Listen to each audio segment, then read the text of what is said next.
AI is no longer just a tool. It's becoming a teammate, a co-pilot, a slightly overconfident intern who thinks they know everything. The truth is sometimes it does. But here is a deeper question. As AI becomes more agentic, taking initiative, making decisions, even managing workflows, are you becoming less agentic yourself? Are we quietly outsourcing not just tasks, but thinking, decision-making, even feeling? This video is about reclaiming your agency. I'll show you how to harness AI to 10x your potential without losing your presence, purpose, or critical mind. You'll see how to spot the hype, project yourself into the future, and build the mental muscles to stay deeply human in an increasingly machine-driven world. Because in the age of agentic AI, the danger isn't that AI takes your job. It's that you forget how to be you. Your choice to make: human master agent or AI slave. Hey, my name is Greg from Renew. I'm a master coach helping people, teams, and organizations to know, design, and become themselves. Renew and I are here to help you live a life where you have control. Agentic AI isn't science fiction. It's not coming, it's here. These are systems that don't just answer the questions. They absorb, they decide, they act. Some examples. Gmail's Smart Compose writes your emails for you, sometimes before you've figured out what you're trying to say. AI agents like Reclaim.ai auto-prioritize your calendar based on your habits, your work hours, and personal goals without lifting a finger. Zoom AI Companion joins your meeting, takes notes, summarizes actions, and sometimes, let's be honest, pays more attention than you do. Salesforce Einstein suggests which leads to follow up with and when, making decisions many salespeople used to base on gut instinct. We've gone from asking ChatGPT about dinner to letting AI run our lives like a charming but slightly overbearing executive assistant. As AI becomes more agentic, humans risk becoming passive actors. It's not just ironic, it's neurological. Studies show when we routinely outsource decision-making, we lose cognitive sharpness. Our executive function, the very system that helps us focus, plan, and choose, starts to fade. It's like outsourcing your legs to an escalator and then wondering why your thighs are weak. So let me ask you, when was the last time you held a complex idea in your mind without jumping to a tool to simplify it? When was the last time you wrote something without auto-suggest finishing your thoughts? When was the last time you made a tough decision and really sat with it without asking for input from a machine? These are signs of your personal agency, your ability to think, act, and create with intention. In other words, emotional intelligence, which you can learn much more about here. So the goal is stay smart, thoughtful, and human while using the most powerful machine we've ever built. AI is no longer just a technology. It's a trend, a buzzword, a gold rush. Every week, there is a new tool, a new game changer, a new claim that this one will revolutionize your productivity, your life, name it. But let me tell you, not all that glitters is GPT. In the midst of all this noise, we need something more powerful than the next AI plugin. We need discernment, and that starts by being a constructive skeptic. Not a cynic. I'm not asking you to delete ChatGPT and go live in the forest. But a skeptic, someone who asks, does this tool solve a problem I actually have? Is it making me better or just busier? Is this aligned with my values, my goals, my strengths, or just making me feel FOMO? Because that's what hype does. It triggers urgency and fear. It makes you chase tools, not truth. Now look, some tools are phenomenal. Notion AI really does streamline thinking. Descript can edit a podcast like magic. I use it for all my videos. Suno or Udio can create a full song in 2 minutes. But being a master agent means asking, do I need this now? Does this align with who I want to be, how I want to grow? For me, being a skeptic is understanding what are good mental models for assessing AI tools and companies. For instance, Nate Jones has a Substack where he does a lot of the muscle work about AI landscape analysis. Not only do I learn a lot about AI, but he also gives tools to understand how to wade through the hype. Recently, I read one Substack about the trust model for the different labs which are producing GPTs, whether it's OpenAI, Google, XAI, etc. That has been invaluable for me to understand who I can really trust. You can find the link below. So here is your reflection exercise for this section. Assess your AI choices through the following system. Rate the following questions from 1 to 10. 1, not at all. 10, totally. Values and ethics. How much does the company promoting the product I use aligns with my values and ethics? Purpose and aspirations. How much do the AI products I use support my life purpose and aspirations? Emotional impact. How much do I feel clearer, more focused, more human when I use this particular AI product? If you feel drained, numb, distracted, that's a clear sign of emotional impact. Cognitive engagement. How much does this AI product stretch my thinking, creases my forehead? Skill amplification versus skill atrophy. How much is this tool helping me grow a skill? The opposite direction here is a tool making you dependent upon it. Data ownership and privacy. How comfortable am I with what this tool is doing with my input and data? Community and ecosystem. How much the community around this tool is aligned with the type of thinker I want to be. And then time value exchange. How much does this AI product give me back time for deep work, rest, and connection? Now you have a grid of analysis for your AI use without anything that gets low marks. Hype wants your clicks, but your future wants your clarity and focus. You like this video so far? Then you know what to do. Also subscribe and put on notifications if you want to receive content like this every week. Check out other YouTube videos from famous YouTube channels in the video description. It's always good to take a look at a topic through multiple lenses. Let's pause for a moment, not to look around, but to look ahead. Because AI isn't just about what's changing around us. It's about what might change inside us if we're not paying attention. One of the most powerful practices to stay agentic is this. Project yourself into the AI-infused future. Imagine a world where AI systems can coordinate your entire work week. Digital agents run your email, your finances, even your relationships, nudging you to follow up with your spouse or call your aging parent. Virtual colleagues attend meetings and negotiate deals on your behalf. For many, that future is exciting. For others, it's totally overwhelming. But either way, it's worth asking, what will your role be in that world? Not just your job title, but your value, your purpose, your contribution. Will you be a curator of meaning, a sense maker, a deeply human leader who brings empathy to tech-saturated environment? Or will you fade into the background while systems handle the thinking for you? Now, I get it. Long-term future thinking isn't easy.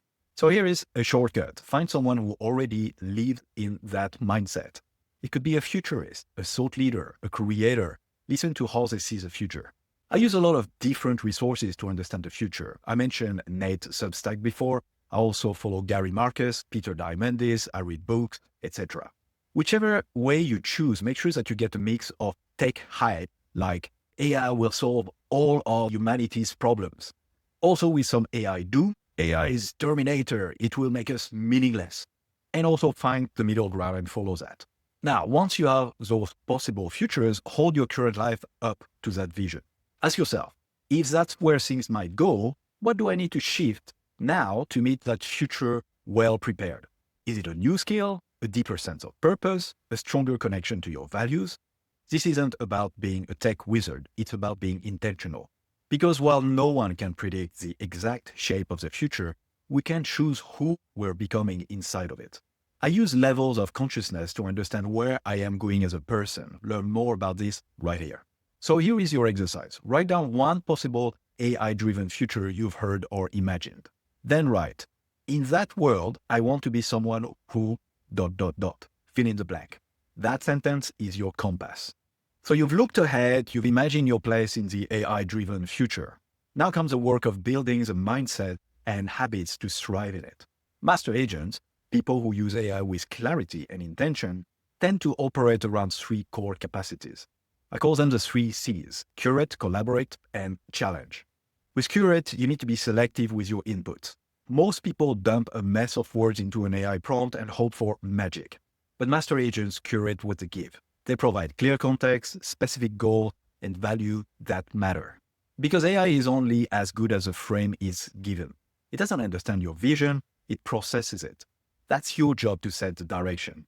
Think of it like briefing a junior team member. You wouldn't say, just do something cool. You say, here is a why, here is a how, here is the outcome we did. Same with AI. For the second one, collaborate, you need to co-create, not just consume.